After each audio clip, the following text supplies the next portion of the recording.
Hey everybody, it's Kyle. Hey, it's a little early this morning, but had some early morning meetings, and I sure wish I could share with you what's happening. It's exciting stuff. When I am allowed to talk about and release what's happening, it's going to be, I think you're going to be as thrilled as I am about what's happening for us here at Thrive in Chaos and what we're doing to help families. But today I wanted to talk real briefly about patterns. Because we've talked about before helping our kids on the spectrum break certain patterns that they have through the way we manage situations. But and I've talked about that a lot with our kids on the spectrum. They get into these patterns where their behavior is consistently doing certain things that may not be healthy for them or our families. But today I want to talk about patterns that we have as parents and as typical siblings, and patterns are good for our lives generally. I mean, we all create patterns that relieve us from thinking about every little thing we do. For instance, we have patterns for how we drive to work, and if you don't think you do, drive a different way. It'll mess you up. Or even simple stuff like bedtime patterns where we brush our teeth and we do this and we do that. And these are all patterns that require, once we set them up, require little to no thinking. But we also have patterns when there are escalations or when there are difficulties in our homes. And those patterns may not be what's best for us or what's best for our kids on the spectrum. And you probably know what I'm talking about here. When little Johnny or little Missy press certain buttons or do certain things that frustrate us as parents, we have this tendency to snap into a very common pattern of exactly what we do every time. And it's tough for us to break those patterns because it's what we do. It's what we've done for a long time. It's become habitual, and it's just kind of how we roll, right? It's who we are. And so I want you to, and we talk more about this on our Insiders group, but I want you to really think about, let's say little Johnny pinches his sister. And what do? And you probably almost do the same thing every time. And what do you do? And is that what's best for your child on the spectrum?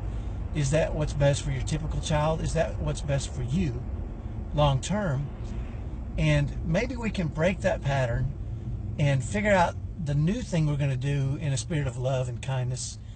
And I know it's tough to be loving and kind when little Johnny is pinching his sister or biting her or whatever it is he does. But I want you to pre-think and identify your patterns and think, what am I going to do instead? That is what's best long-term for little Johnny, what's best long-term for his sister, what's best long-term for our family, and how can I do it in a spirit of love? And if you'll do those things, I think you'll see a dramatic change in your behavior and little Johnny's behavior and maybe even little sister's behavior. There's a lot we can change just by understanding our patterns and making changes. And this really came to my mind, and I'll share one last quick story with you, because I got a message from a lady who said her husband is not treating their son properly, and he gets frustrated and he yells at him to just eat his food, and she doesn't like the way he manages it. And she says, how can I make my husband change and have a better relationship with his son? And it really tickled me because you can't make your husband do anything. Now, you can influence him, and the way to do that is obviously not by how you're doing it now, because that's not working for you, Mom. So what you want to do is think about, how can I, first of all, he might think he's doing just fine, so he might not want to change.